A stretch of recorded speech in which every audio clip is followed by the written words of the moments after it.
Good morning. This is Jody King with the Alaska Apex Accelerator, and it is time to kick off our webinar on how to use SAM for finding wage determinations. Pretty exciting topic, as we can tell by our audience today. Hopefully we'll get a couple more folks joining us here in just a minute. Let me go ahead and pop out our attendees.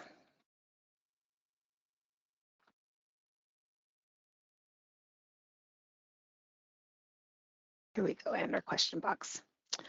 All right, so just a couple of quick housekeeping items, and then we'll go ahead and get started.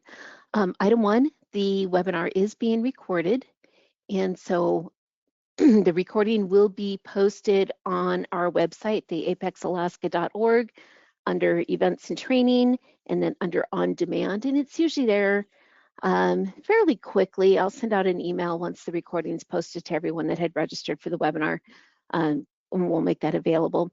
Item number two is I do have the slides for this morning's presentation available. If you click on the Handouts section of your GoToWebinar panel, you can download the slides for today's presentation. If for any reason you're unable to download them, if you're on your phone, etc., you're welcome just to reply to your webinar invitation and ask for the slides, and I'm happy to send those out to you. Also, when we do post these to our website, if you scroll past the description for the webinar, I'll have the handouts attached there as well. You just have to scroll past the description. Questions, so please feel free. I really do like to have interactive webinars, which always seems like that's not the case because when you log in, you're immediately muted. But feel free to ask questions. You can do it one of two ways. You can enter questions in the question box, or if, again, on a mobile device or just simply don't feel like trying to type or text, you can just click raise your hand, and I keep the attendee list open so I can see that if somebody has a hand raised, and I'm happy to unmute you, and then again, you can have that mic. So we have kind of a complex topic, not so much the finding it, but how to use them, and we'll get into that as well.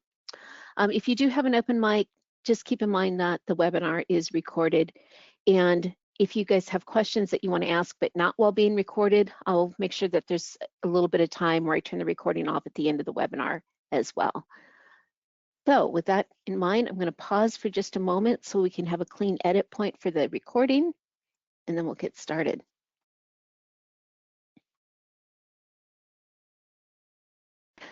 Good morning, everyone. My name is Jody King. I'm the Assistant Director with Alaska Apex Accelerator, and welcome to today's webinar on how to use SAM and talking about wage determinations. And we're going to talk about how to find them, correct use of wage determinations, how they apply to your contracts. Let me get my slides. There we go.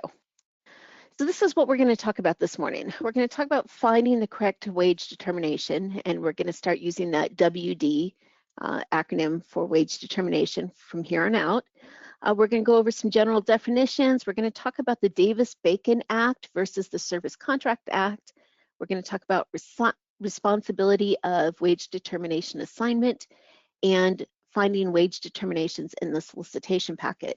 We're going to then go into reviewing the wage determination rate components, the labor categories, basic hourly, health and welfare, which is the fringe and other factors, sick leave, paid holiday, etc.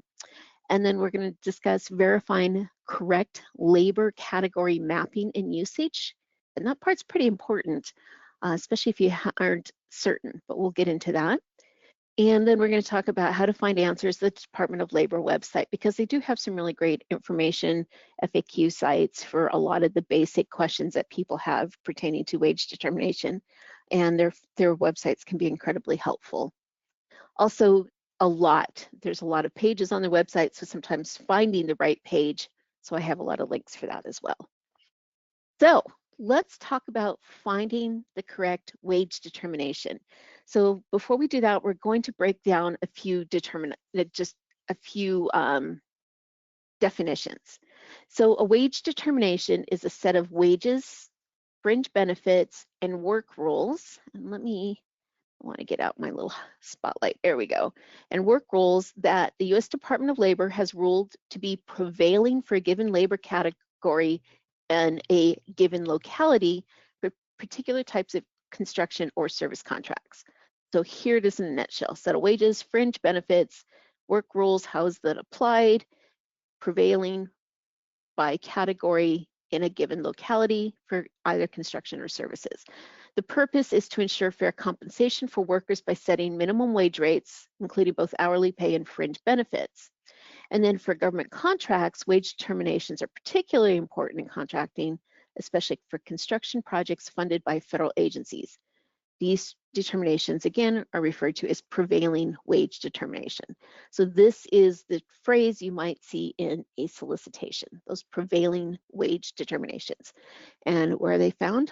Well, they've been moved over to SAM.gov.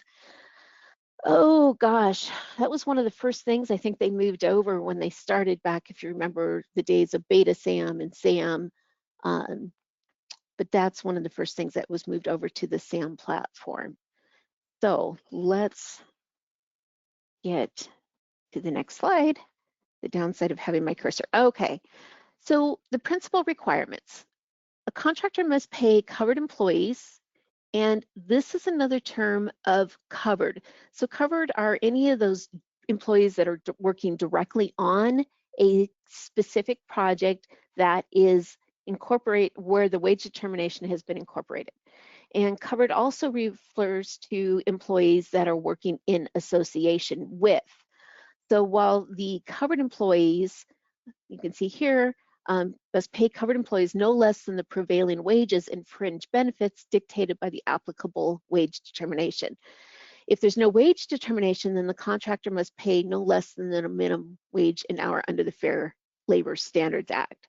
So when we have covered, those are the direct employees. They're the folks that in a construction project, they're lifting the tools, driving the equipment, et cetera. They're directly involved in that said project.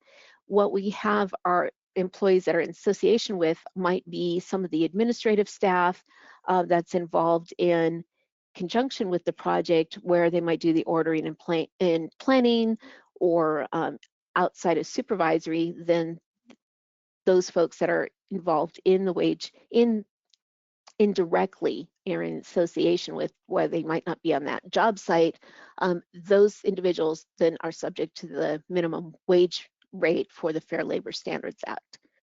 I'm not going to talk too much about that. Mostly we're going to focus on those labor categories that are listed in a wage determination. Notification to covered employees of required wages and fringe benefits.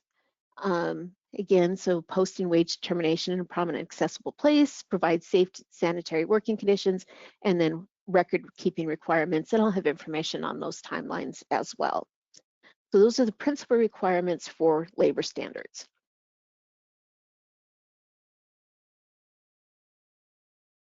So as we had mentioned, we have two main types of prevailing wage determinations, and they are dictated by two different acts. So we have the Davis-Bacon Act, which is the public buildings or works. These are anything pretty much construction-related activities.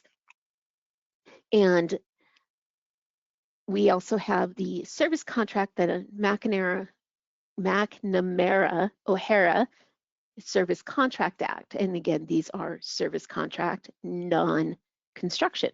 So the application of the Davis-Bacon Act is again related to construction projects. And construction is basically the development, repair, alteration of real property. And by related acts, we are kind of referring to federal assistance programs. So often we see construction contracts that are just that, direct contract award. But if some grant programs where funds were given via a grant process that include alteration of real property, and I'm using that term very loosely, repair, building a facility, painting, improvements, those type of things, then those related acts pertaining to construction, along with that grant, receiving those grant funds, might have requirements for Davis-Bacon wages to be applied. So sometimes you'll see that throughout where it's just Davis-Bacon and related acts, and that's that DBRA, Davis-Bacon and related acts. But for mostly today, we're just going to refer to it as the DBA, Davis-Bacon Act. The threshold for this kicks in at 2,000. So the moment we are doing any construction related projects, once we are over that threshold at 2,000 and up, then the requirement for the prevailing wage are applied for that activity, and those are then involved. So if there's a small repair being paid by credit card and it's under that $2,000, then no, the Davis-Bacon Act and the prevailing wage determination that falls under that act is not going to be applicable for that contract or that activity. For the Service Contract Act, again, it's performing services on federal contracts to pay service employees no less than prevailing wages. The threshold for this act kicking in is $2,500. So even you might see that our micro purchase thresholds have increased over the last several years. These acts related to our prevailing wage determination, those thresholds have stayed the same. So again, once we are doing some sort of service contract, we exceed that 2,500, then this requirement kicks in. And I have, if you want to read more on the act themselves, I've provided the Department of Labor website going over the requirements for each of these individual acts.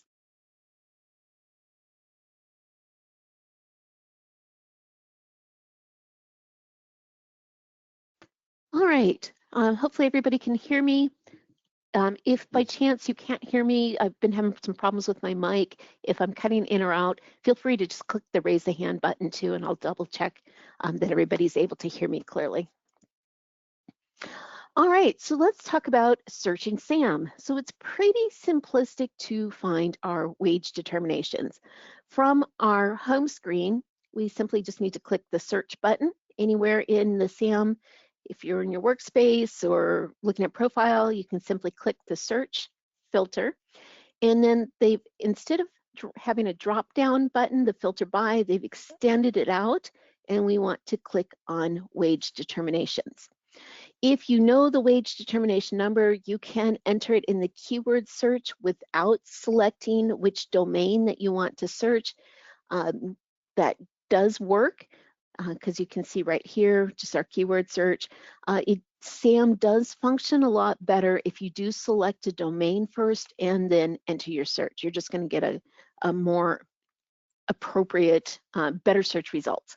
So you can start from here if you know exactly what you're looking for. But again, I recommend clicking and selecting the domain. So we're going to click search. We're going to click on wage determination. And then once you click on wage determination, you can see it extends out. We can by wage determination ID, whether construction or service contract act. So again, if you know the wage determination number, maybe you just need a clean copy, you can enter that. Step 3 is kind of like, well, what do we need? So I'm going to start with construction, for example, looking at the screen types. You can click on the construction, and then you want to enter your filters. So the filter 1 is the state location, and then by county, and then what DBA construction type. So we have 4 different types: building, heavy, highway, and residential. So you can have 4 potentially different wage determinations, and both for state of Alaska and by the various counties. And you can see here what is included. So for example, the building heavy has a larger county space. And I think the division, we pretty much have 2, the south, north. It's more specific when you get and look at the Little Davis-Bacon for the state of Alaska, and that latitude line is right about just south of Tok, so that where it's division for that north and south. For the federal wage determination, it is much more specific, and you can easily see, or you can select the drop down, or you can read it again. But we do have, again, the building, highway, and residential. And it's kind of confusing when you're looking at this because it looks like the same. If you ignore the type and you just open up the pages and you're looking at the labor categories, they do look very similar. So it is critical that when you're looking at that construction, that you have a clear direction as to which one of these subcategories are we needing for that wage determination. For Service Contract Act, again, we can click on the Service Contract Act. We filter here, state, county, and now we have a longer filter process. So again, we can still see the counties. They're broken out a little differently than for construction. Here in the next screen, oops. This is the top half of, and it comes down once you start selecting these previously performed, there is an additional search function, and apparently I got rid of a slide. Sorry about that. But there is a little longer process for selecting a Service Contract Act than the wage determination for Davis-Bacon. Davis-Bacon's pretty straightforward, locality, and then construction type. When we get into the Service Contract Act, we start talking about previously performed. Did it end in an even or an odd number? Because there's old related. Were there unique positions that needed to be added? And we can kind of go in and take a look at that when we go to SAM directly. But again, I just kind of wanted to show you what we're talking about. You can see the service contract number here in blue. And if you click on this, in both cases, if you click on these numbers, it will open the wage determination. But you can see the different counties here and the different information for the wage determination.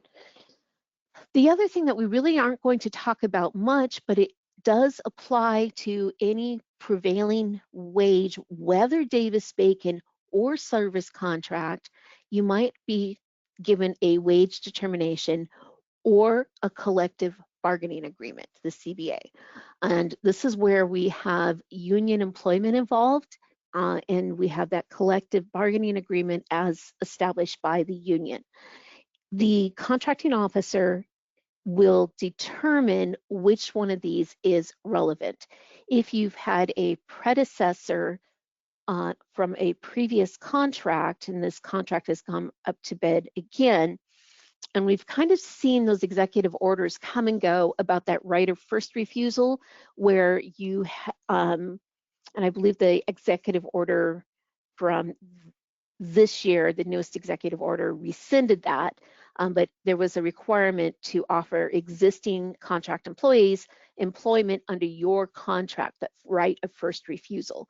And if that predecessor contractor had a collective bargaining agreement in place, that collective bargaining agreement followed the employees and then also became part of that next contract cycle. So it is possible to have a collective bargaining agreement instead of a wage determination. Part of the determination, if a collective bargaining agreement is going to be used instead of a wage determination, is that the collective bargaining agreement has to meet the minimum requirements, again, for those hourly rates, the fringe benefits, the sick leave, vacation time that's included in both the Davis-Bacon vacation time isn't, but sick leave, basic, and then fringe. The collective bargaining agreement must hit the baseline, the minimum levels by categories, and they need to be able to map the categories from the collective bargaining agreement to that prevailing wage determination, and it has to hit those minimum thresholds. Most union houses are very aware of those wage determinations issued by the Department of Labor and are very cognizant to make sure that their collective bargaining agreement to be allowable and to follow over into that government contracting activity, they are going to make sure that they are meeting those basic requirements to make the CBA a viable option instead of a wage determination. So what we'll see here then is those collective bargaining agreements, and we have some that have been uploaded. And again, you can search for them here as well. So if you're curious what collective bargaining agreements have been accepted by the Department of Labor and have been uploaded into the SAM, you can search those if you're really curious. Just a couple of notes on the collective bargaining agreement. And again, I kind of covered it, but it has to be negotiated by the predecessor contractor.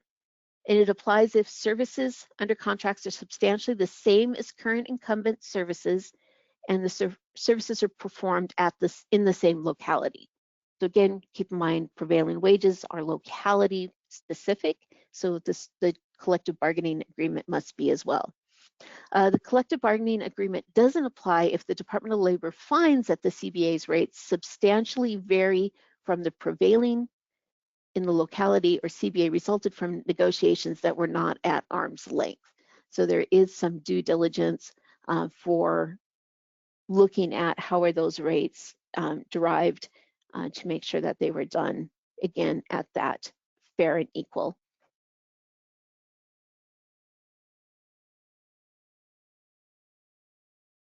Sorry guys, I have a bit of a scratchy throat this morning, so I'm gonna have to pause a bunch for water breaks, so I apologize for that. All right, so wage determination and contract assignment. So this is responsibility. In government contracting, the responsibility for assigning a wage determination lies with the U.S. Department of Labor Wage and Hour Division, so DOL-WHD. They are the ones that are going to assign the wage determination. They are the ones that do the wage surveys, salary reviews, and are the ones responsible for updating and maintaining the most current and accurate wage determination. So that is done through Department of Labor. So the Department of Labor issues the wage determinations through its wage and hour. It is responsible for determining, issuing, prevailing fringe benefits for various job classifications within specific geographic areas. These determinations are based on factors like job classification, location, and industry standards.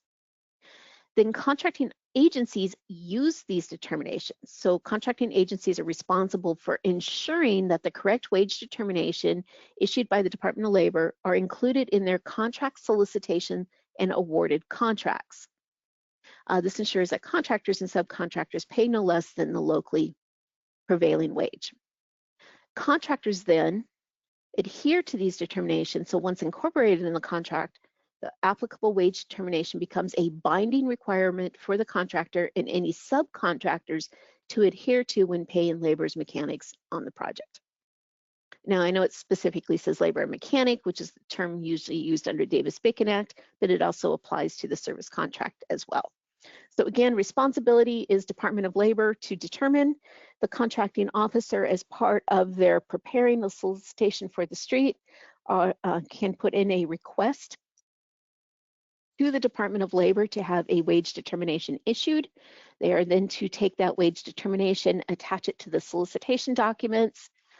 Prior to a solicitation award, the contracting officer is supposed to go and make sure that they have the most recent solicitation available.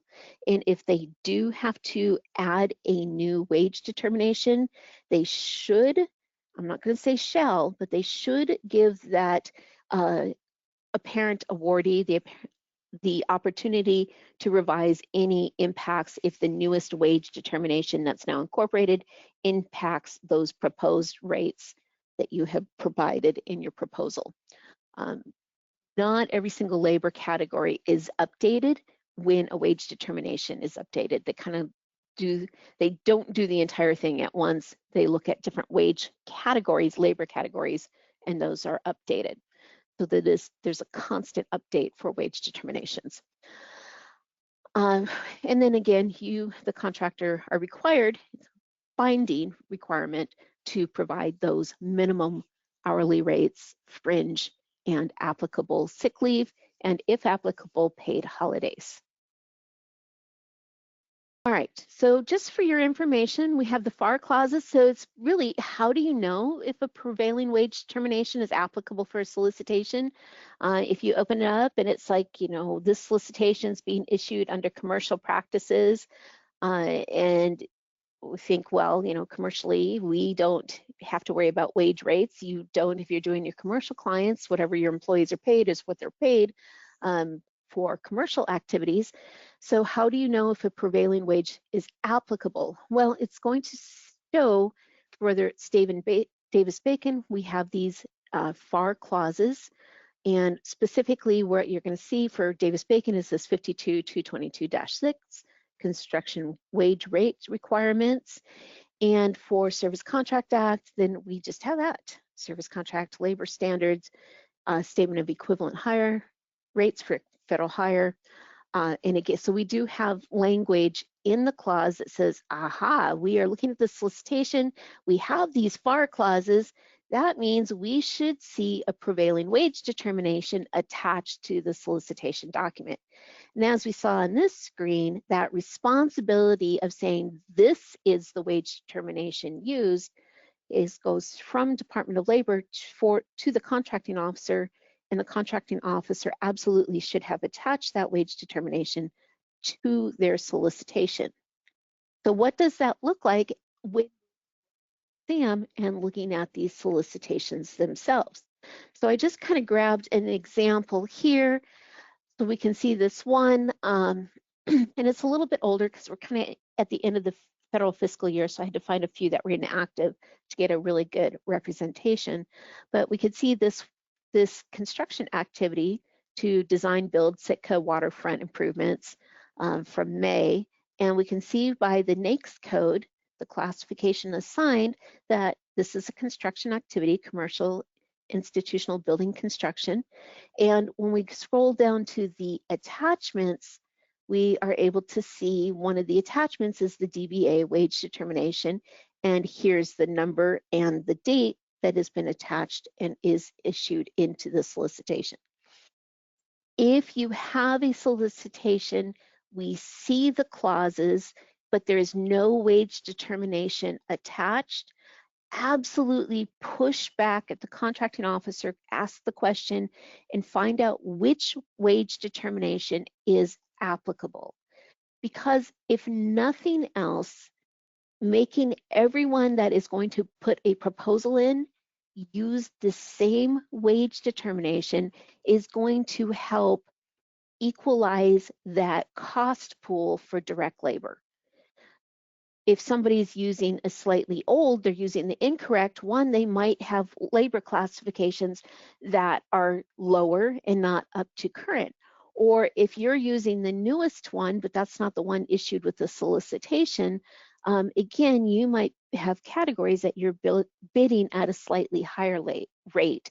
You want to have your labor pools at least standardized for purposes of that cost factor, your price proposal. If everybody's using that same document, you don't have to worry about variation or somebody underbidding because they're using an old wage determination. And I have seen that where they pulled out one from last year and they're using it and, well, it was incorrect. So there is that responsibility. You want to make sure that if those clauses are there, that we are seeing that wage determination. So that's my construction. For again, just pull this janitorial, which is for service contract, and absolutely we're going to have the clause for the Service Contract Act, and here you can see that wage determination is attached. And again, it has the wage determination number and the date, so if for any reason that attached document was difficult to read, it's easy enough to pull down the original, because now we know which one is being used. And here, another construction activity where we had both a collective bargaining agreement and a Service Contract Act wage determination. Kind of confusing, especially when they used a construction NAICS code. So the difference between construction and service is kind of a gray area, and it's up to each contracting officer to decide, are they going to use a construction wage determination or are they going to use a service? If they're installing new heating systems, absolutely that's going to be a construction.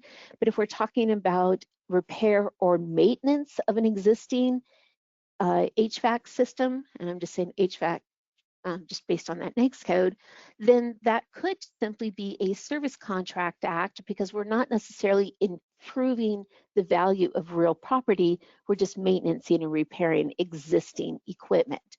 If that's the case, then we might see this issued with the Service Contract Act, and we're using those as service And often you're going to find those same labor categories for mechanics, plumbers, electricians listed both in the Davis-Bacon and the Service Contract Act, and often under the service, they're just a little bit lower for the same labor category. In this case, what we would have to do, since we have both a collective bargaining agreement and a wage determination, is we would look at the collective bargaining agreement and say if it was something very specific, maybe just for the plumbing and not additional electrical or any other categories of labor that were needed. So you'd want to look clearly. If there is a confusion where the labor categories that you would need to complete whatever scope of work is listed in both, you would really need the contracting officer to clarify which should be the correct wage determination that you want to use. Is that CBA going to be given precedent over the Department of Labor? So if you see both, again, a little due diligence on your part to see, are these conflicting with each other? And if they are, then it's up to the contracting officer to state. And this is where the contracting officers can reach back to the Department of Labor and say, here's my circumstance, Department of Labor, what do you recommend? What is required for that activity? Because ultimately, if Department of Labor is called in due to a complaint of mispaid wages, they're going to look at that and they're going to come back to that responsibility. You're given both documents. They will lean, address that with the contracting officer that they should have attached one or the other or been more clear on which classifications underneath. But that doesn't do you, the business owner, any issues if Department of Labor is saying, well, gosh, you chose poorly and you now need to correct those actions and pay the appropriate wage and make that employee whole based on what they should have been paid from the start of the contract. Questions on any of that? It can be really confusing. Seen both thrown in, especially if they have duplicate. Okay. All right, so let's go ahead and move forward. And again, if you guys have questions, feel free just to raise your hand, click that raise hand, or just type in the question. Keep in mind that as it was listed here, contracting office, contractors and subcontractors have that binding requirement to pay that wage as listed in that wage determination. And there is the reliance for us to follow what is implemented into the contract, and that is that responsibility of the contracting officer. Department of Labor, if ever involved in a labor dispute or an investigation, is always going to side with what best benefits the employee. And if the agency made a mistake and used the wrong wage determination, they are going to go back and look at it. Should they, in most cases they will, apply the right wage determination. And usually then the agency has that obligation to make whole the contractor because you were following their directive. If you inadvertently grab the wrong wage determination, maybe you have employees, because it's so easy to do in the construction realm, where you have employees working on 2 different projects and they have different wage determinations, but you paid them the lesser wage for everything, well, then that is an application error on the contractor side, not an issue from the contracting officer. If Department of Labor is ever stepped in, usually there is that process where they're going to say, hey, agency, you should have applied this. This should be the applicable wage determination. And all things being fair, the agency then should be able to get those additional funds to make the contractor whole for those proposed category rates that were under the minimum threshold. Easy, huh? It can get so sticky. All right, let's move forward. So we have the collective bargaining agreement. So let's talk about how to correctly identify and apply wage rate components. So again, here's kind of our screenshot. From Davis-Bacon, we pulled it down. We can see in bold, this is the wage rate number 2025-001, mod 6. This is a heavy building construction, last revised July 11th, 2025. So the information of the wage determination number, the modification number, its type, and revision date is all part of that header for every single wage determination. And I just have kind of a quick screenshot of what that looks like when we start getting down into the labor categories. And of course, the last thing is the location, state, and county. So with Davis-Bacon Act, you always have the state and area identifiers specific to locality. So that's really critical, especially here in state where we have that kind of that, we can have dual, north-south, dependent on county. We have the construction type, the modification number, publication date, kind of pull that to your attention. We have the occupation group code and labor classification, so we can see it here. This is the group code here, this ELEC, electrician, that 1547-4. Here's the last date it was updated, and here's the two categories under this labor classification. And then again, we have the next, again, you can see -4, -5, and again, we have line construction, another subcategory under. So you do have those occupational group codes, labor classification, subgroup descriptions, and those are broken out to the minimum hourly labor rates and fringes. So again, we have our labor rate, and then we have our fringe. And those are different rates based on physical locality. And there's additional pay factors listed by footnote specific to group classification. So if we see any little asterisks, we want to go down and find the appropriate footnote to see if there's any additional safety risk assessment that adds that additional hourly rate cost. We also have the Executive Order 13706 that's been around for a while, that's establishing paid sick leave for federal contractors. The Executive Order 13706 for paid sick leave does apply to both Davis-Bacon and service contract, and I did go through on Sunday, and yes, those are still in all current current wage determinations.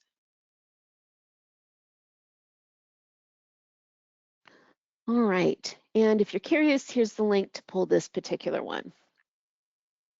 For the Service Contract Act, again, here's where you can see the longer filter.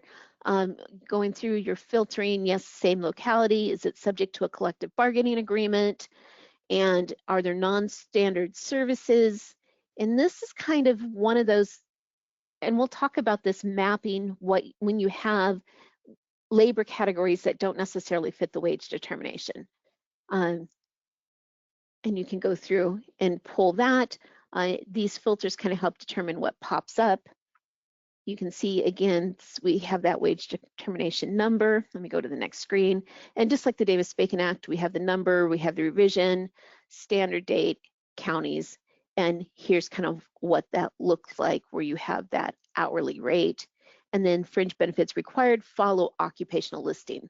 So while the Davis-Bacon has kind of that added right in that line category, Service Contract Act, you do have to go to the footnotes to get those additional hourly considerations. There are footnotes to help define, like the difference between the customer representative 1, 2, or 3. So if you are looking at an hourly rate, please make sure that you are looking at the footnotes and those additional call outs. So just like the Davis-Bacon, we have the number, the revision number, date of last revision, all of that information. We have the occupation code and the title. So again, they're broken down into groups this way. You can see this is the group code, the 01000. And then it breaks down into subcategories. We have our minimum hourly rate. This is your base rate. And then minimum fringe benefits that a contractor must provide. And those again are all the footnotes. The executive order establishing paid sick leave, your health and welfare, that hourly rate in addition to your labor. And with the Service Contract Act, we have paid vacation time and paid holidays, and then any additional benefits referenced by footnote. All right, so mapping Service Contract Act classifications. There's a different process. The mapping of itself of classification to a pay category, the basic concept is the same whether we're talking Davis-Bacon Act or Service Contract Act. So you're going to review the performance work statement or the scope of work to determine the labor classifications needed. There is a directory of occupations, and I did check, this is still a current and the most recent category, that directory of occupations, where it gives the title and the description down to education requirements. So it's really handy if you are building any sort of hiring documents where you're trying to define a justification for salaries. Think GSA schedules. This Service Contract Act directory of occupations can be really beneficial for helping you write requirements when you're defining that 1, 2, 3 of a level of a classification. Employee exemptions from the Service Contract Act, bona fide executive, administrative, or professional employees, such as engineers, CPAs, attorneys are exempted from. Project managers and supervisors, supervisory roles responsible for staff performance, oversight, etc., not performing the labor as mapped would then be exempt from those wage categories. Apprentices, student learners, and workers, and works with earning capacity, impairment, age, physical, mental, again, might have different employee exemptions. Persons individually registered as a bona fide apprentice program with the Department of Labor's Employment Training and Administration Office of Apprenticeship or a state apprentice program might have a lesser percentage. Sometimes you'll see that where, probably more familiar with it in a construction realm, where the apprentices might be paid 75% of, for example. Individuals in their first 90 days of probation or employment as an apprentice or in such a program may receive lower than required wages, must receive stipulated fringe benefits. So those aren't reduced as well. Additional information, of course, can be found in the SCA resource book. For Davis-Bacon Act, the term labor mechanic includes at least those workers whose duties are manual or physical in nature, including those who work with tools or are performing the work of a trade, as distinguished from mental or managerial duties. So this includes apprentices, trainees, and helpers. So again, just like we had mentioned on the previous slide, they have to be in an approved apprenticeship or program, either Employment Training Administration, Office of Apprentice. These have to be approved, recognized, and if you are submitting certified payroll for the first time and you have employees that are apprentice or trainers or helpers, you do have to apply that letter showing that they are under an approved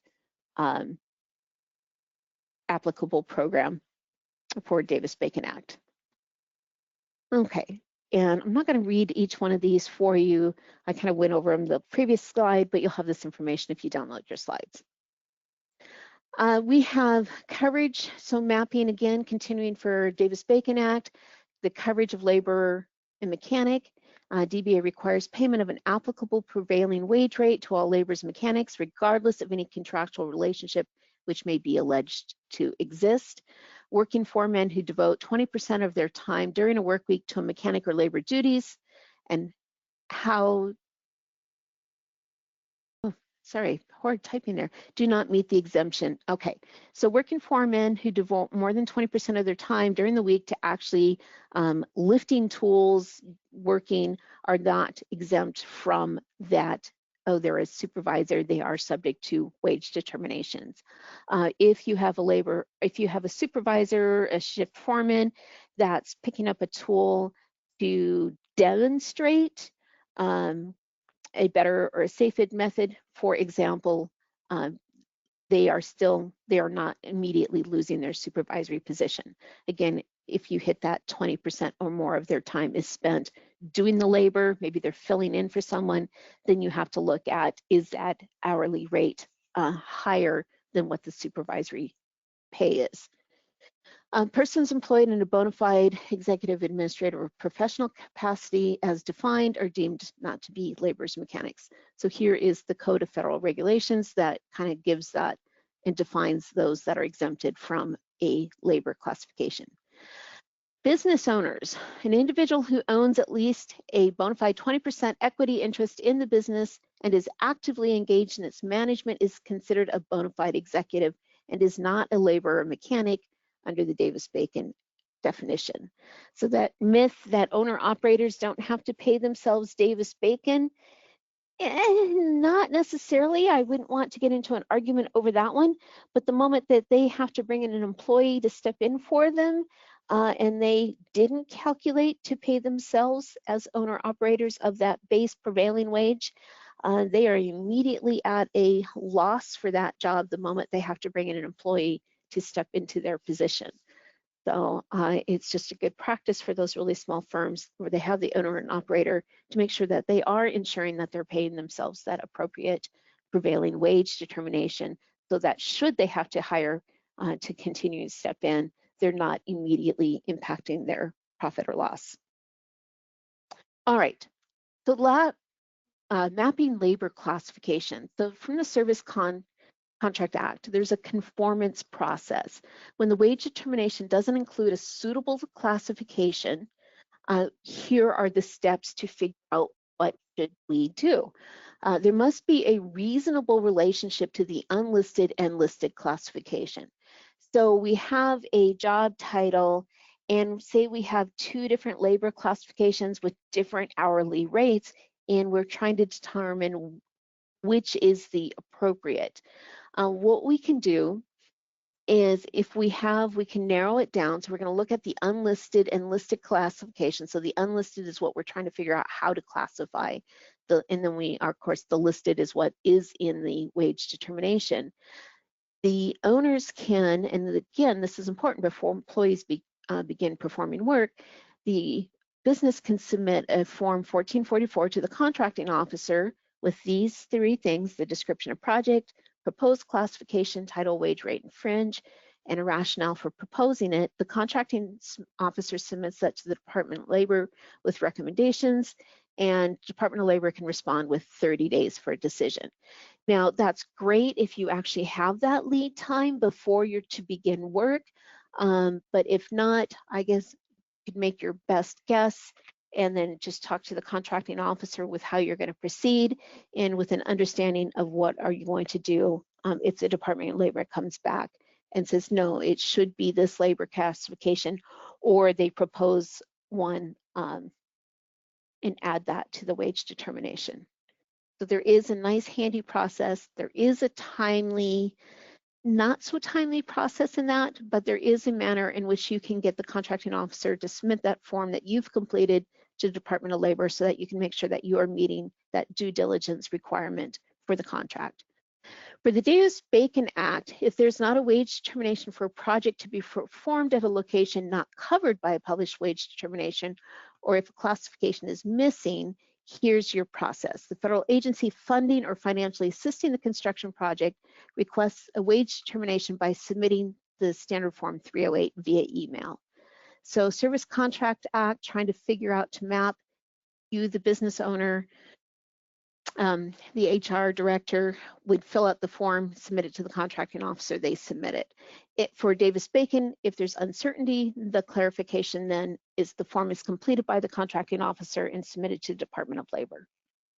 This may raise its head when we have federal grant funds that went through a grant, but the grant didn't have any language requiring Davis-Bacon wage determination under that related acts. So that's where they might want to be a verification. Even though these are grant funds, this is a construction activity, there's a federal funds for obviously a construction activity, that clarification is Davis-Bacon required or not. All right, application of rates for service contract, and really here's these payroll requirements. The monetary wage requirement and fringe benefits are two separate requirements in the service contract. So this is under payroll for purpose of audit of separating the base hourly and fringe.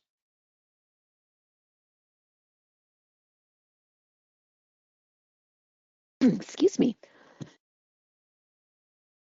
Sorry about that. There's nothing worse than listening to a webinar and then hearing throat clearing noises.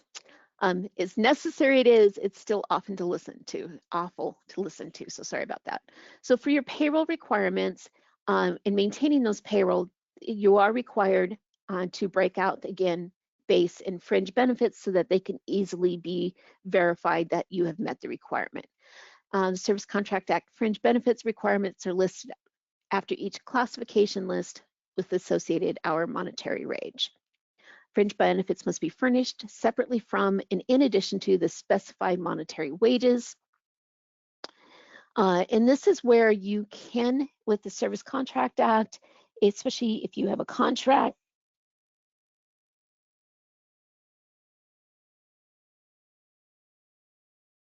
hopefully you can still hear me. If you have a contract where you are providing long-term labor-based services, not just coming in doing a specific project and then gone, but if you're coming in, you can have a bona fide health insurance plan that you are offering those full-time employees that can be in lieu of that base hourly rate. Hopefully your insurance broker, they should be able to, again, this should be something they are knowledgeable about in that, just being in that industry, should be able to take the health insurance, 401k, those health and welfare that you are offering, your package that you are offering to your employees, and break that down into an hourly comparison rate so that you can make sure that you are meeting those requirements for that hourly monetary fringe benefit. So applying rates for a service contract, we have again that basic hourly rate, we have our fringe, the health and welfare, sick leave, paid vacation, paid holiday time. And as far as timely payments, the Service Contract Act does not permit payment periods longer than semi-monthly. So if you are doing, there's still companies that only do payroll once a month. However, if they do have a federal contract, for the employees that are working on that federal contract, they are going to have to convert to semi-monthly instead of the once a month. All right, a contractor must keep appropriate records separately, showing amounts paid for wages, etc. All right. So just new, I just found this article while going through and pulling this together that the Department of Labor, and here's the article link, has again issued new Service Contract Act Health and Welfare. So effective January 7th, the hourly rate increases from $5.36 to $5.55 an hour.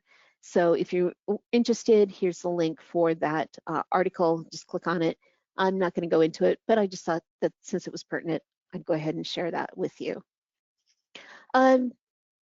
Information on executive sick leave for how to accrue. Employees and crew, 1 hour of paid sick leave for every 30 hours worked on or in connection with a covered contract. Hours worked are determined using the FLSA, the Fair Labor Standards Act. Here's that information there. Contractors can assume FLSA exempt employees work 40 hours each work week. So 1 hour for every 30 hours. So if you have someone that is not necessarily working a 40 hours, you're still over, or 80 hours over a 2-week pay period. This is the accrual process. Contractors must inform employees in writing of how much paid sick leave they have available after each pay period. So again, that's part of that pay stub. As they are accruing, you are to let them know how much is in that sick leave bank. Instead of tracking time on covered contracts week by week, contractors can front load the leave. If you just find it easier that you're going to just cap them and make it available, that's an optional. So front loading it. Employees can be limited to earning 56 hours of paid week per actual accrual, per accrual year, and to have 56 hours of paid sick leave available at any point in time. It's up to you if you're actually going to let them bank more than 56, but it can cap. at 56. So again, this is only pertaining to your federal contracts, where service contract, again, that covered contract on 56 hours of paid sick leave. Unused sick leave can be carried over into a next accrual year. Carryover does not count towards the new year's accrual limit. So if you do let them build that bank and it's not a use or lose scenario, you can accrue. But you cannot, any rolled over sick leave hours cannot be applied to the new year's actual accrual limit. Application of rates for the Davis-Bacon, again, payroll requirements. The applicable rates include the minimum hourly rate, your fringe, health and welfare, additional pay factors, as listed by the footnote for specific to group classifications, and of course, paid sick leave. For timely payments, contractors and subcontractors are required to pay covered workers weekly and submit certified payroll records. For federal contracts, you are submitting those certified payroll records to the contracting officer for all tiers of subcontractors. Payroll requirements, the monetary wage requirement and the fringe benefit, again, just like Service Contract Act, they want to see those broken out on the pay stub. Makes for easy audit, verifying that you are paying those appropriately. Unlike service contract, hourly fringe benefit rates are listed next to the monetary hourly rate for each classification. So service contract, they're calculated a little different. With Davis-Bacon, you can see from the wage determination, they're kind of rolled together. Just a note on fringe benefits for Davis-Bacon, fringe benefits accrue straight time only. Fringe benefits aren't applied for overtime. So we have our basic hourly rate. When we get into overtime, you have time and a half. Some circumstances, maybe holiday time, you have double time, but those kind of follow appropriate, again, hours worked. Your fringe benefits are only up to that straight time, those first 40 hours work. So fringe benefits aren't subject to overtime calculations of that time and a half factor. So very important to track. The fringe only is applicable to that first 40 hours. Make sure that you are watching that on footnotes specific to make sure there's no language that contradicts with that.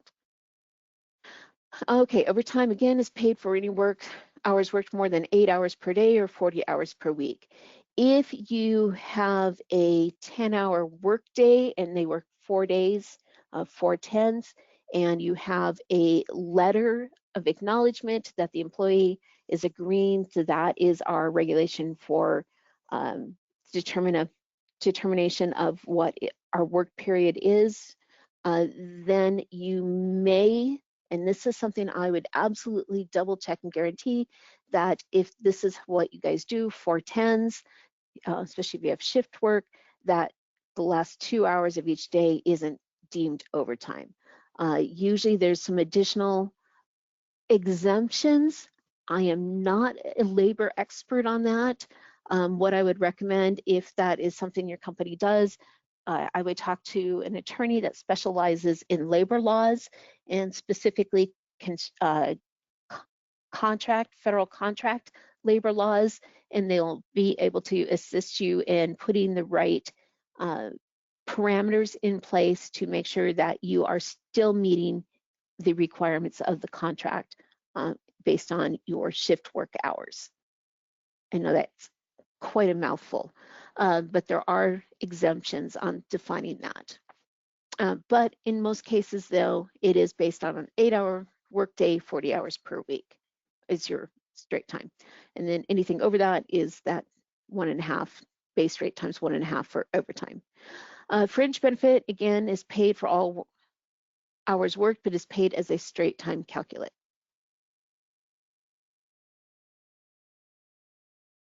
Okay. Fringe benefit rate is paid for all hours worked, but is paid as a straight time calculation. All right. Again, those hours don't increase. Okay. Service Contract Act reporting compliance. Again, here is the process. All three prevailing wage programs have labor reporting requirements. So that's service contract, Davis-Bacon, and collective bargaining agreements. I'm not going to go ahead and I'll just kind of leave this information for you, but part of that reporting requirements, this little bullet here, here's the information that you have to report is part of that reporting mechanism.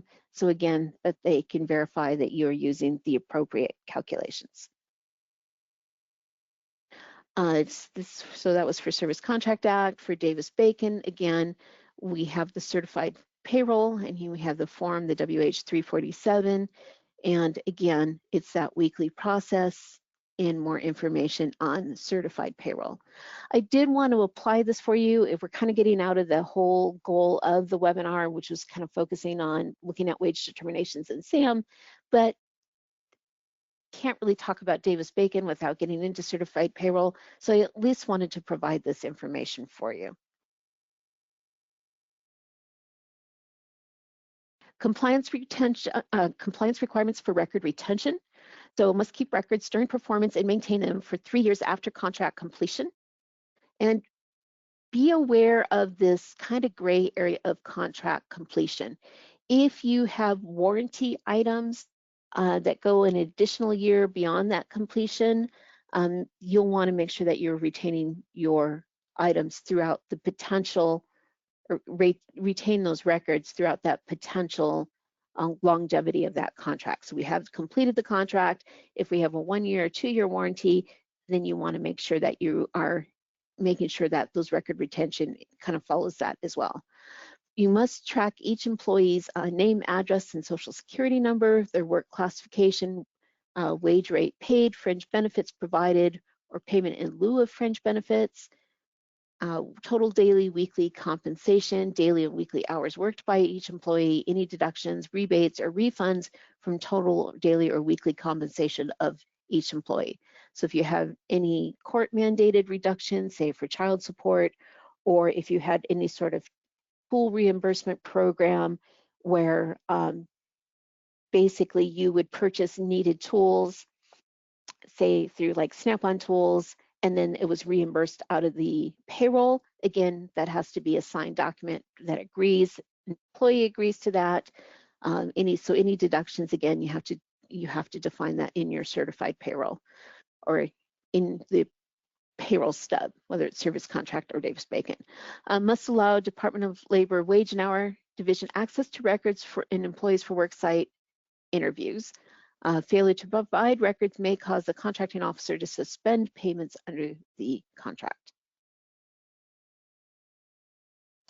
Record retention for the executive order kind of follows the same timeline for as far as payroll, dates and amount of paid sick leave used by employees, copies of written response to employees' requests to use a paid sick leave, records relating to certification or documentation of need of paid sick leave, and any records showing, tracking, or calculation of accrual or use of paid sick leave.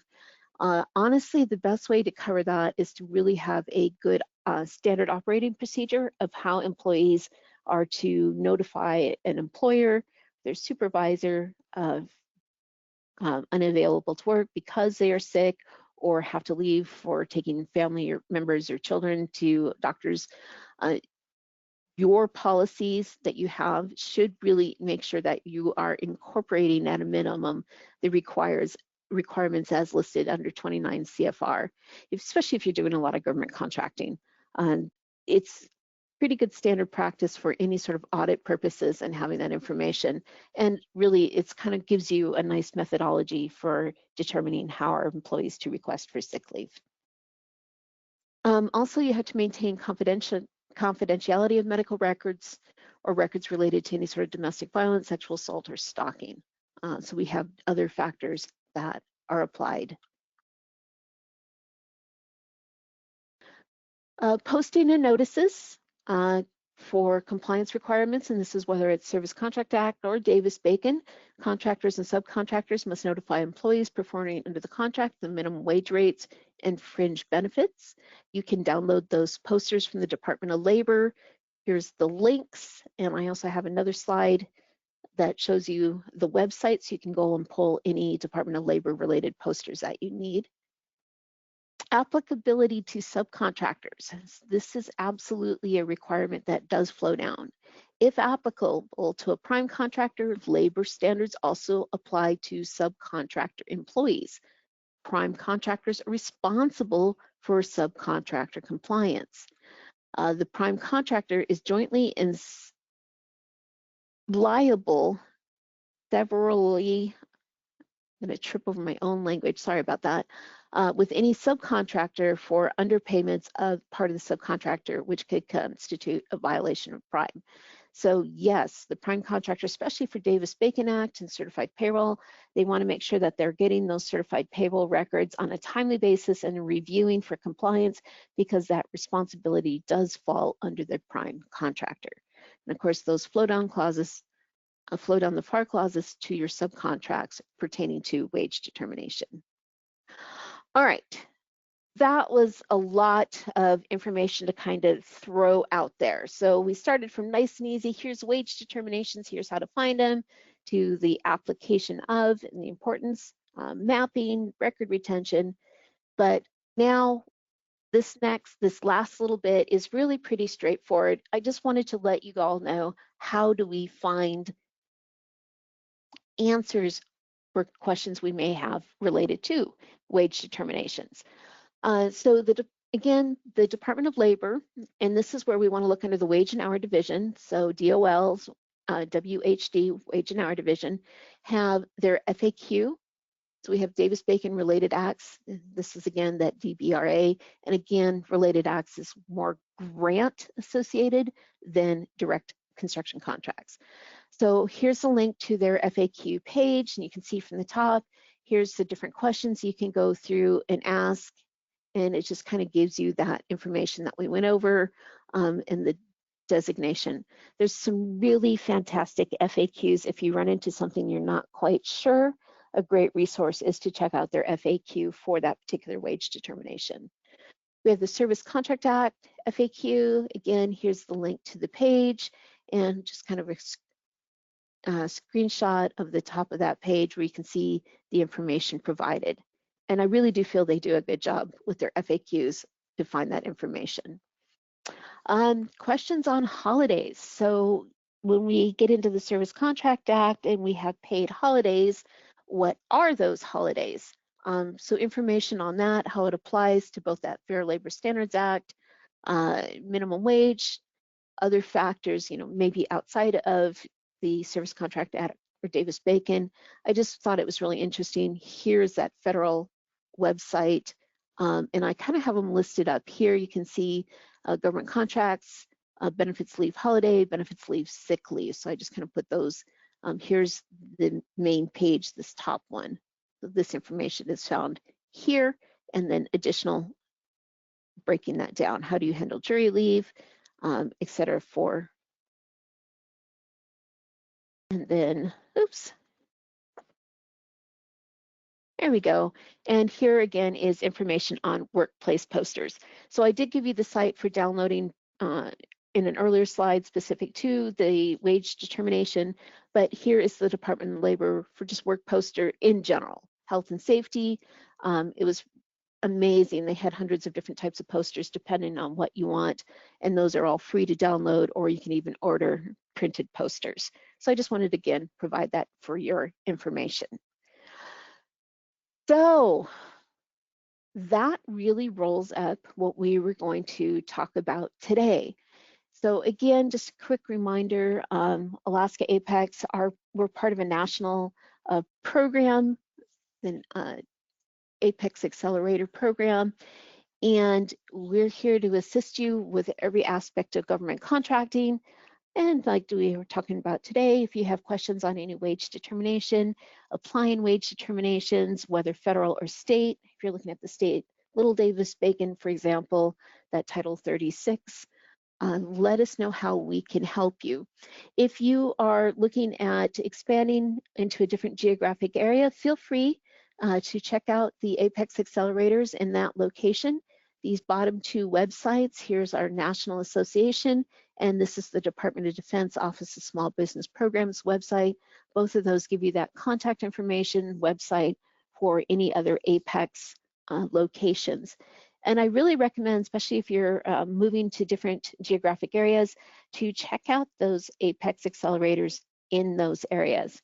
While we all focus on our federal contracting opportunity, really we're kind of experts at what's going on in our own backyard. So if you were looking at projects in Hawaii, you had questions on or wanted to see, points of contact for different military base locations or other contracting staff in a different state, reaching out to that APEX accelerator in that state, they're going to have relationships that they've built with those local agencies, especially for state and local contracting opportunities. And last but not least, here's how to get a hold of our team should you have any questions, whether related to today's webinar or contracting issues in general. Let us know. We are happy to help. So at this point in time, I am going to see if anybody has any questions. And I'll go ahead and stop the recording. Give me 1 second.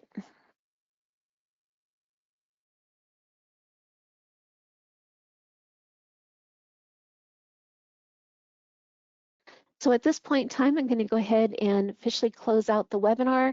If you are watching this and you found it by chance on YouTube or you have any questions, feel free to reach out to the Alaska APEX. We do have our contact information you can see on the screen. And again, let us know how we can help you. Or again, feel free to reach out to the APEX Accelerator in your location. Check out their offerings, workshops. Either way, let us know how we could help you.